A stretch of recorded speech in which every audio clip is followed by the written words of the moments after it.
My name is Sam. I'm the Partnerships and Communications Manager at Fairygodboss.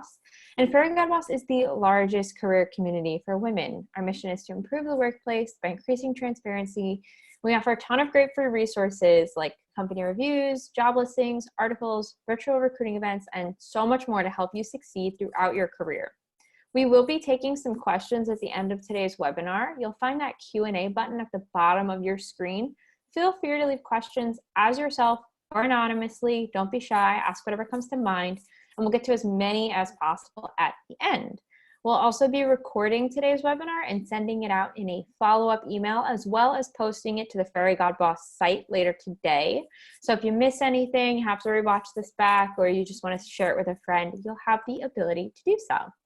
Here with me today is Steph Cartwright. Steph is a certified professional resume writer and the founder of Off the Clock Resumes. Since 2014, she's helped career-focused job seekers present themselves as the best fit for the job they want. She specializes in getting her clients through that annoying applicant tracking software. She maximizes their networks and referral potential using LinkedIn and helps them eliminate the overwhelm from job searching with actionable job search plans, which is what we're going to discuss today. So thanks so much for being here today, Steph. Over to you. So like Sam said, I'm going to be talking about how to create a job search plan to get hired faster. What I'm going to be breaking down today is essentially why your resume alone isn't enough. And that's probably crazy coming from a resume writer, someone who makes a living off of writing resumes, but it's very true. And I'm going to break down why later on in this training. Next, we're also going to break down what a job search plan looks like and talk through really how to make job search planning easy, because ultimately what we want to do is take the overwhelm out of the job search. You know, whether you're unemployed or underemployed, job searching is never fun, and it can be extremely stressful and cause a lot of anxiety. So what we're going to talk about is how to simplify it, how to make it more manageable for you, and a less horrible experience as it can be for a lot of people. But before we dive in, I just want to share a little bit more about myself. I know that Sam introduced me as a certified professional resume writer and the founder of Off the Clock Resumes. And since 2014, I've primarily been helping hundreds of US job seekers get hired faster by creating resumes and LinkedIn profiles that present them as the best fit for the job that they want. So if you're wondering why you should be listening to me today, I want to share a little bit more about my story before we really dive into the content here, just so you understand where I'm coming from with stressing the importance of a job search plan. So my story starts back in 2013 as what I call a serial job seeker. I was at that time working in office admin as an office clerk for a law firm, but I mean, my average time spent in one job was about 18 months. Within 18 months, I was on to the next job. And I knew within 6 months that that job wasn't for me, or that that company and I just were not going to have a future together. So I was constantly job searching. And I finally got to the point where I said, you know what, I'm going to go back to my passion, which is writing. I love writing. I just didn't know how to turn it into a career. So what I did is I started freelance writing. I took any type of freelance writing gig I could possibly find to get my feet wet and figure out what direction I wanted to go into. I completely fell into resume writing by accident. I believe it was a Craigslist ad that I responded to. No experience needed. We'll train you. Take on as much work as you want. So that's how I got into resume writing. But I found out within a few months that, you know, the organization I was freelancing for really didn't give us the freedom to create the end product or really the client experience that I wanted to be able to give. So by the end of 2014, I launched Off the Clock Resumes. Now, when I wasn't working one-on-one with clients, I was spending probably 80% of my time researching, hiring trends, best practices. What can I do to help my clients get the results that they want even faster? I came across the Professional Association of Resume Writers and Career Coaches, and using their resources in 2015, I became certified. Now let's fast forward a few years. Ooh, I got bright. In 2018, I joined a second professional association called the National Resume Writers Association. And This was a game changer in my business. And the reason why I'm telling you this is because I'm actually going to talk more about the importance of professional associations in your job search later on in this webinar. But really, what happened for my business is I was introduced to a community of colleagues who, from the outside looking in, yes, they're competitors, but they were more like coworkers. We became very close and we referred work to each other if we were overbooked or if someone was a better fit for a client's needs.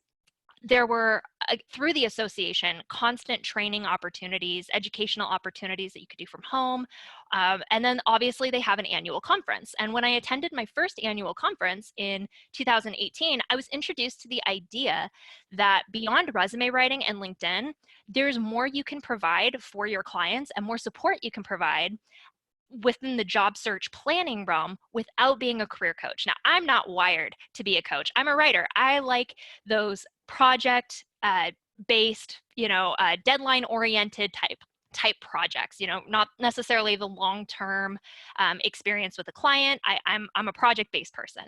So the idea of job search planning in a capacity that wasn't coaching was really a new experience for me. And so I created the job search planning kit.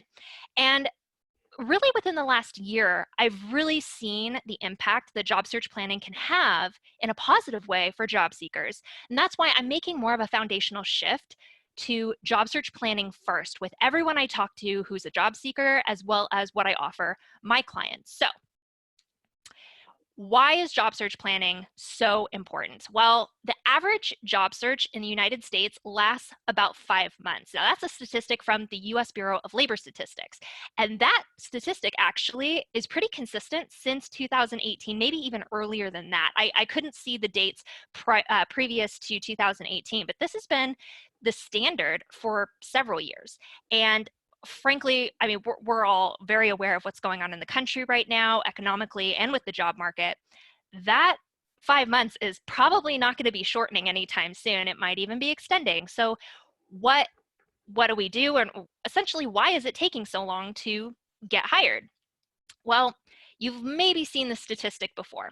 I pulled this directly from Glassdoor, but the average number of resumes or applications collected per corporate job posting online is 250. And sometimes, depending on the industry, it can be more than that. Out of those 250 resumes and applications or candidates, only 4 to 6 will be called for an interview. And out of those 4 to 6, only one will get the job offer.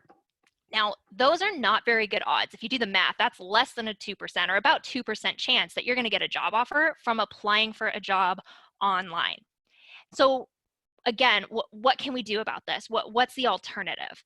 Well, let's talk to, or let's find out from recruiters and hiring managers themselves.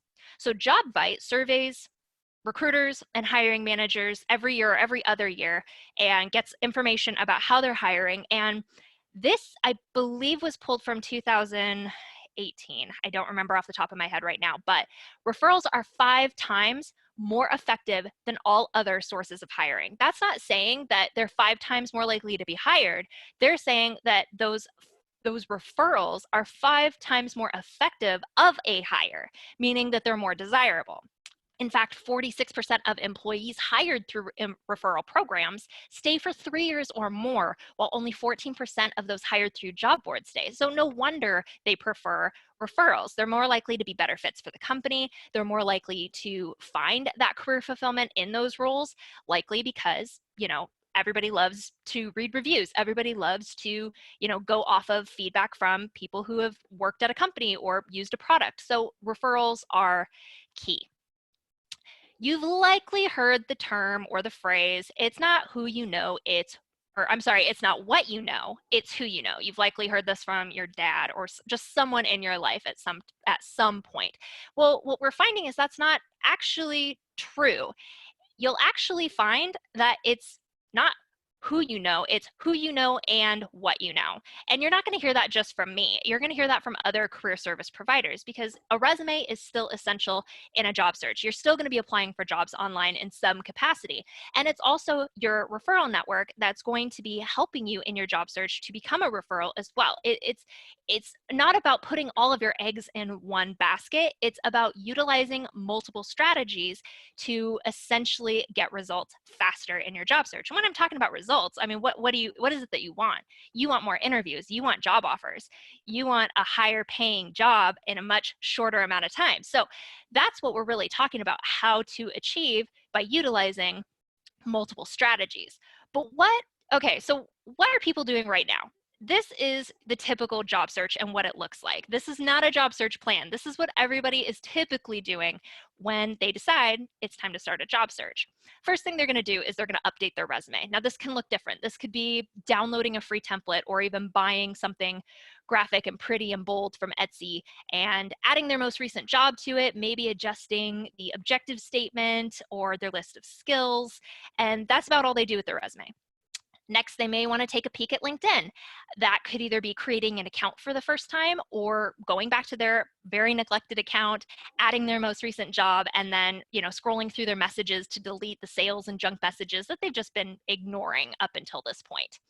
And then last but not least, the third thing that most job seekers are doing in their job search is the spray and pray method of applying. What this looks like is uploading your resume to job boards like Indeed and just waiting to see if it gets a bite. This also looks like spending hours scrolling through those job postings, looking for what jobs you may be qualified for, clicking apply, crossing your fingers, and waiting for a response. This is how most people are searching for jobs, and this is why it takes 5 months or longer to essentially get hired. So what a job search plan actually looks like is a combination of 2, 3, 4, maybe all 5 of these different strategies that are integrated into one plan. So that combination could be anything from targeting your resume for online applications, distributing your resume to recruiters and hiring managers, growing your network locally or regionally, using social media for personal branding, employer targeting, and networking, and then ultimately following up on applications and your networking efforts consistently. Now that's a lot, I get it. That's right now, I just listed 5 different ways that you should be, making efforts in your job search beyond just uploading your resume to Indeed. If this looks overwhelming, I'm going to break it down for you and make it super, super simple and easy to implement. So let's start with targeting your resume. Frankly speaking, if you're going to be applying for jobs online, you got to get through applicant tracking software. That's the software that employers use to collect resumes or applications and narrow down qualified candidates. There are a lot of different aspects, and I could talk about targeting your resume all day. To keep it simple, we're just going to focus on answering these 3 questions every time you apply for a job online. Start with, what are the goals of the role that you're applying for? Your resume needs to demonstrate that you not only understand those goals, but that you have in the past met or exceeded very similar goals from your previous work history. You also need to ask yourself, have I demonstrated, not just listed, but demonstrated the desired skills and experience in the past and what resulted from your work?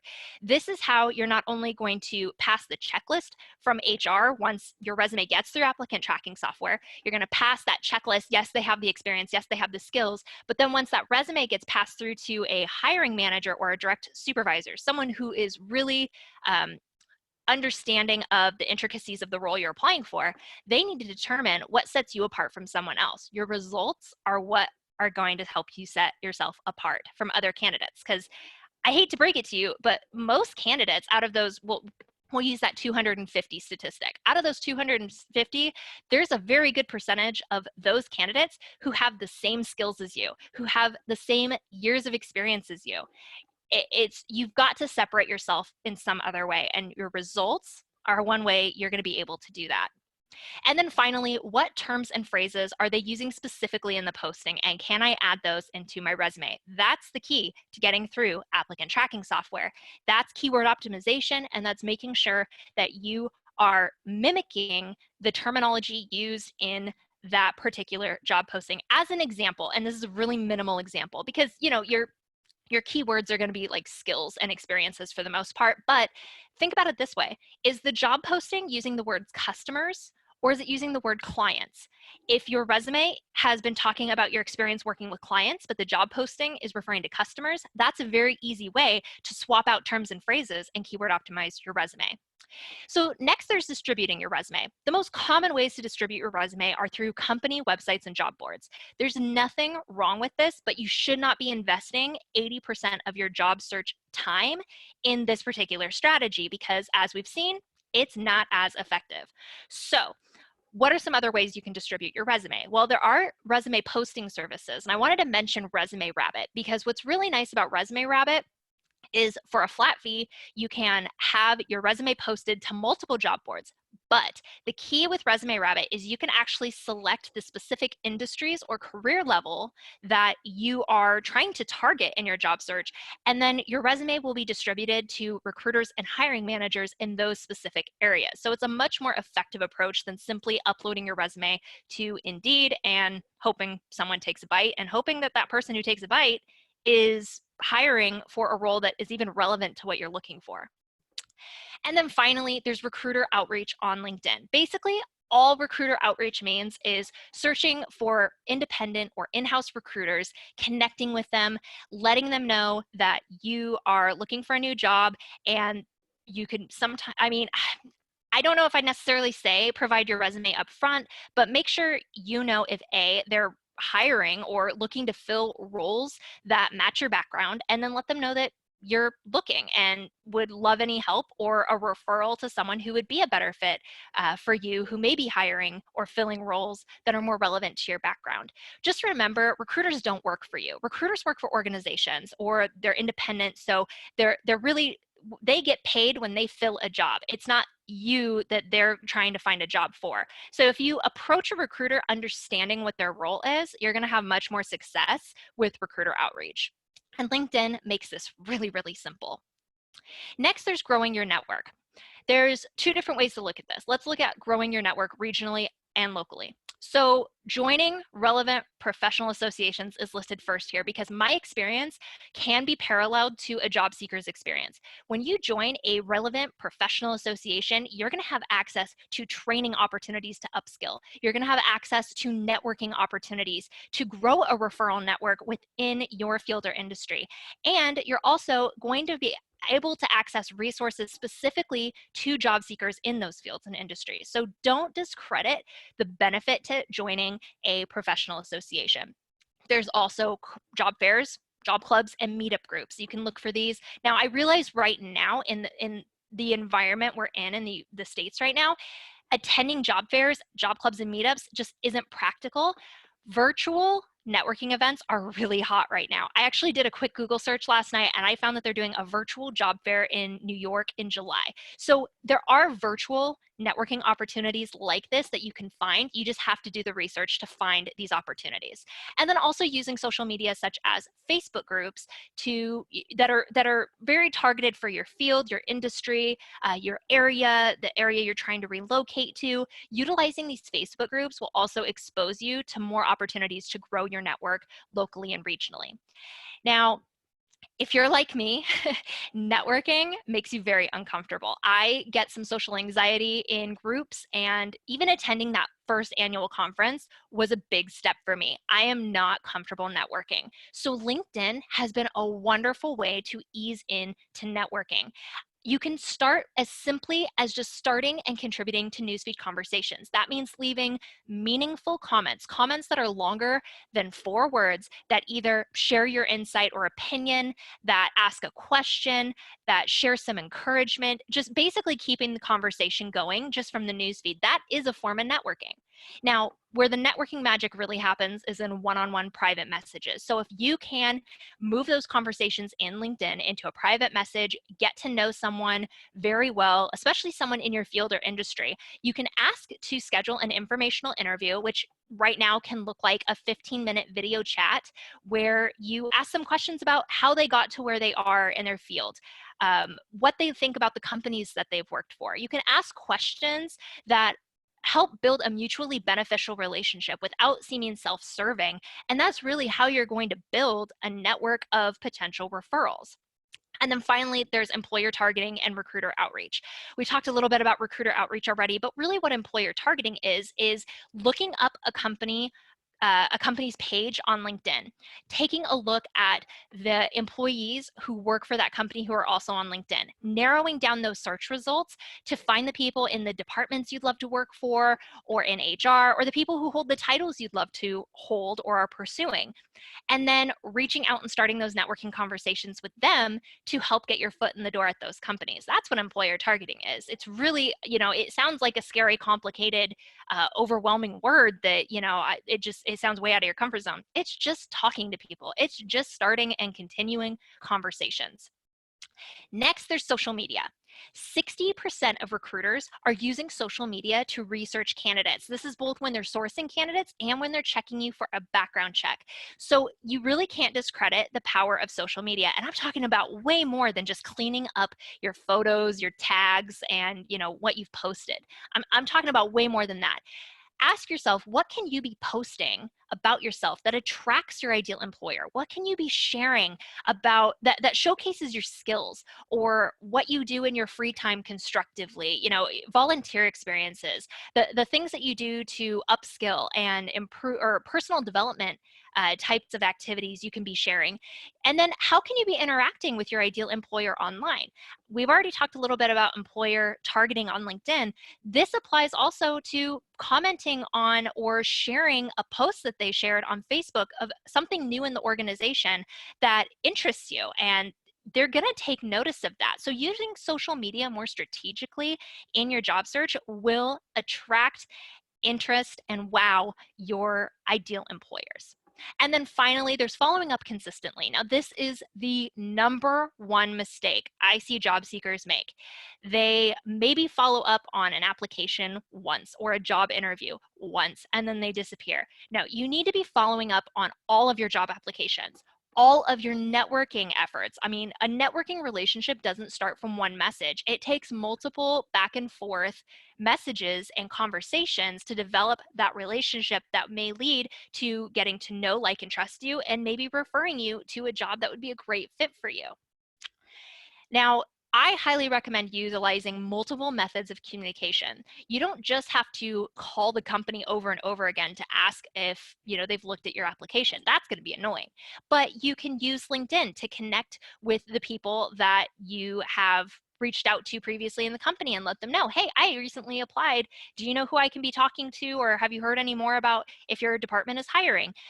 You can be using Glassdoor. Glassdoor is a great way to follow up after a job interview, because what you can do is go to that company's page, write a really quick review about the interviewing process, name drop the interviewer in your review, and bring up a story that would trigger their memory as to who's leaving this review. Obviously, these reviews are very anonymous. So, you don't want to just flat out say, my name is this, I interviewed with this person, and, I thought they did really well. No, you want to definitely bring in something that will be memorable in the conversation that you had in your interview, so that that particular recruiter or the employer will be able to connect the dots with who is actually leaving such a great review that's helping the company out after the interview. So that's what a job search plan looks like, broken down very, very detailed. But what does this look like in implementation? How do you make this easy to actually do? Well, here's the thing. While this seems like a lot of information I just gave you and a lot of things to do, I'm about to show you how to break this down, simplify it so that you're spending no more than 40 minutes a day in your job search. That's it, 40 minutes a day. No more hours upon hours of scrolling through job postings and looking for jobs that you may be qualified for and applying and then waiting. We're done with that. We're going to be more strategic and spend 40 minutes a day in your job search, and this is how you're going to do it. So the goal is to actually spend no more than 10 to 20 minutes 3 days a week looking and applying for jobs online. Remember, that's one of the least effective ways to get hired. So we want to spend less time doing that and more time following up and networking.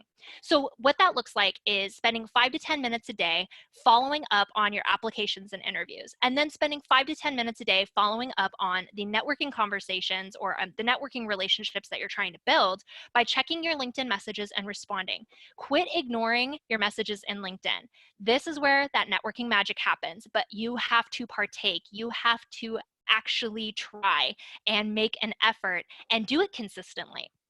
Then you're going to spend 5 to 10 minutes 2 to 3 times a week engaging in social media, whether that's engaging with employers on their social media presence, whether that's posting strategically, and obviously responding to any notifications. If people are commenting on your strategic social media posts and you're not responding, you're not networking, you're not helping yourself. So spend a little bit of time 2 to 3 times a week making sure that you're engaging, posting and engaging with any engagement that you get on social media. And then finally spend 5 to 10 minutes 2 to 3 times a week employer targeting. So that's where you're researching companies, you're narrowing down and reaching out to people who may be influential in the company or may even just be someone you may eventually be working side by side with, and starting those conversations with those people. And that's essentially what a breakdown of a job search plan looks like.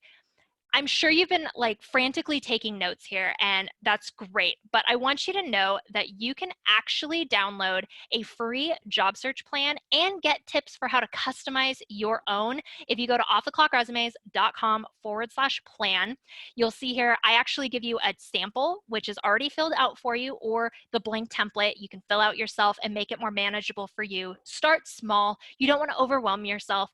Start adding things in, but definitely stop spending 80% or more of your time in job boards, because again, least effective approach to job searching. So that's essentially what I have to offer you. Like I said, it's completely free to sign up and download this. It's a PDF. You can print it and fill it out as you know what's appropriate for you or best for you. But I understand you may be thinking, I need way more help than this. My resume is garbage. My LinkedIn profile is, I don't even know if it's decent or not, and I don't even know how to use it. So what I wanted to share with you today, and this is the first time I am bundling all of these products together, is you can actually get courses, worksheets, resources, and tools that will completely help you itemize, break down, and conquer your job search with a resume rescue workshop. This workshop is going to show you how to target your resume for every single job application. It includes applicant tracking software friendly templates, plus the worksheets and video demonstration to actually, create a resume that gets the results that you want to see, so that the little time you are spending in job boards is going to be effective. I also give a free resume review at the end of the workshop. So I am going to be actually looking at your resume and giving you some feedback and polishing it up a bit when you're done. It also includes LinkedIn Works. This is my LinkedIn networking course that really breaks down the 3-part framework to get hired faster and even automate your job search using LinkedIn.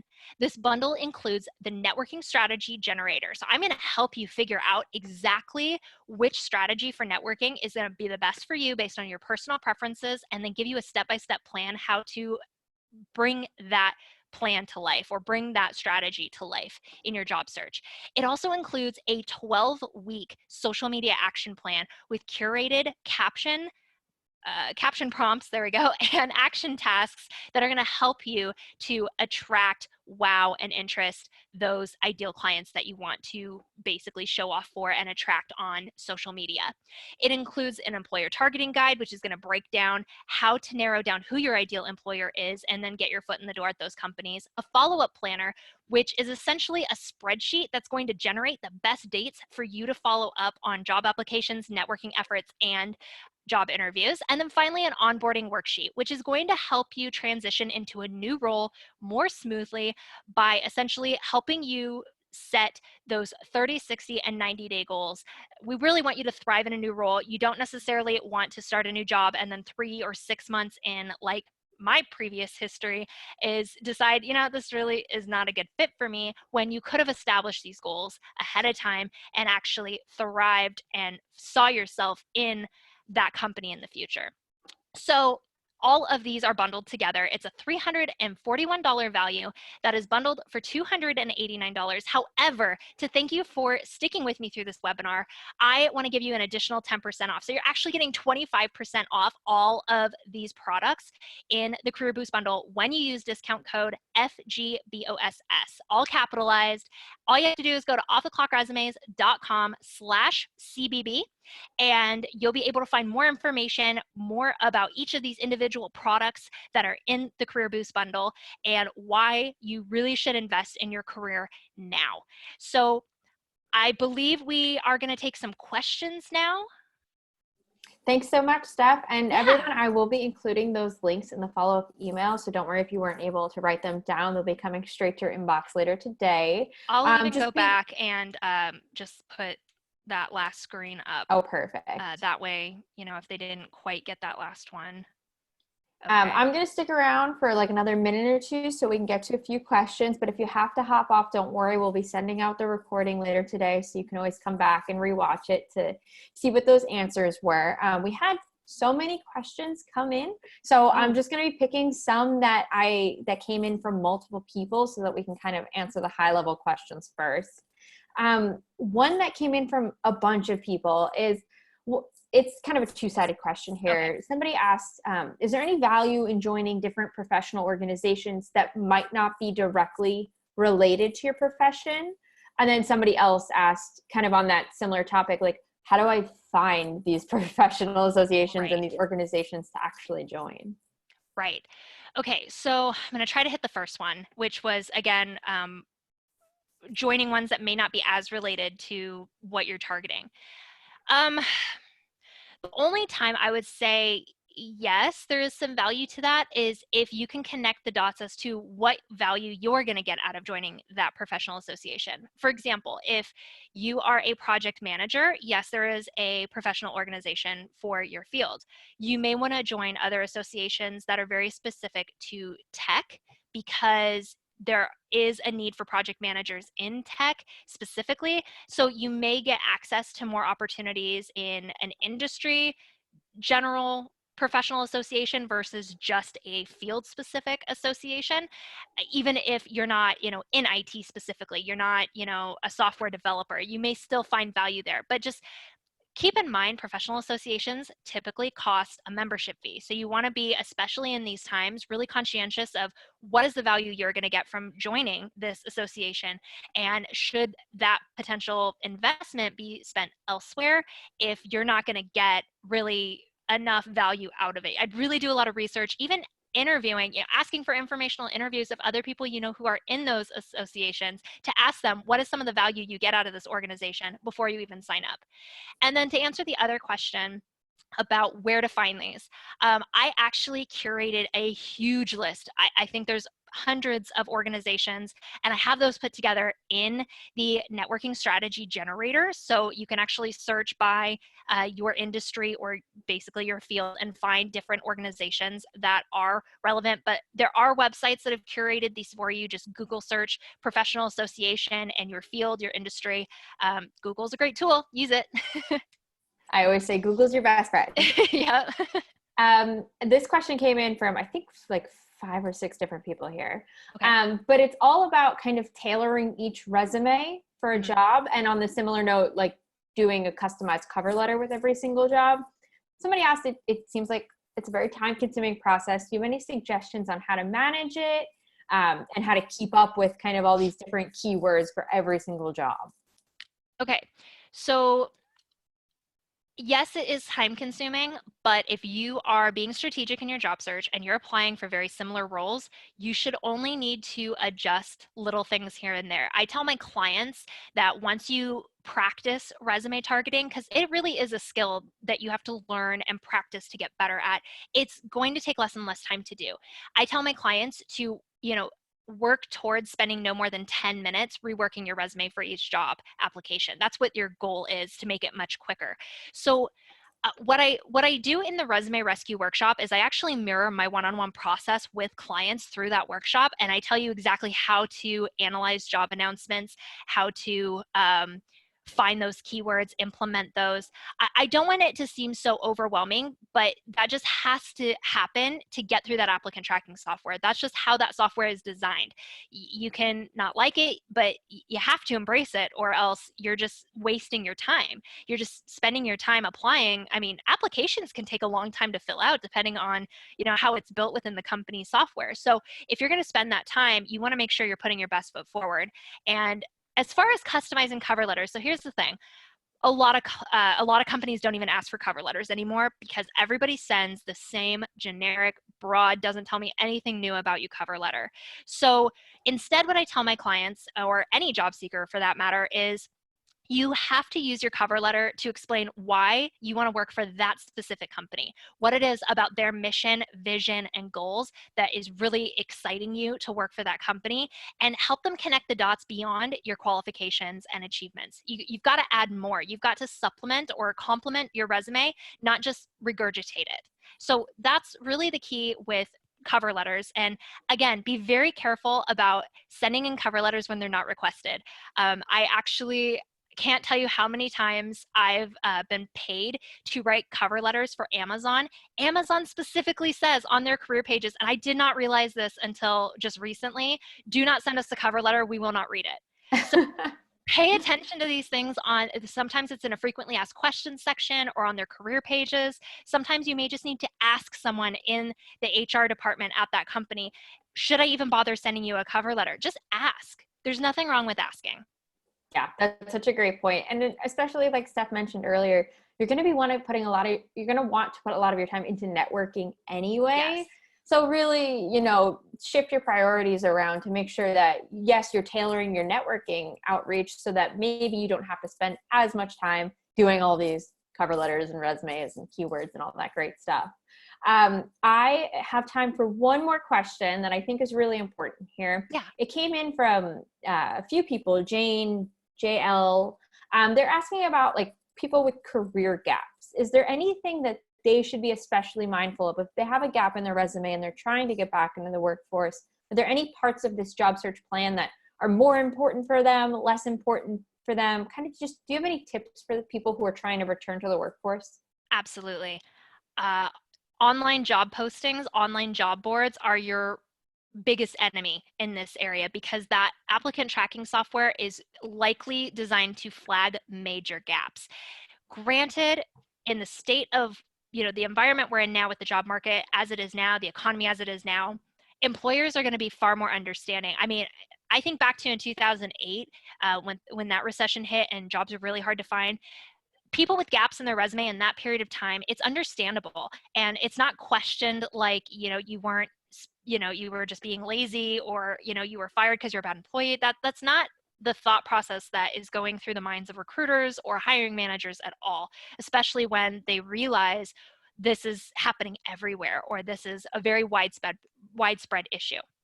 Now, a couple things you can do. Definitely be networking. 100% be networking. That should be your top priority.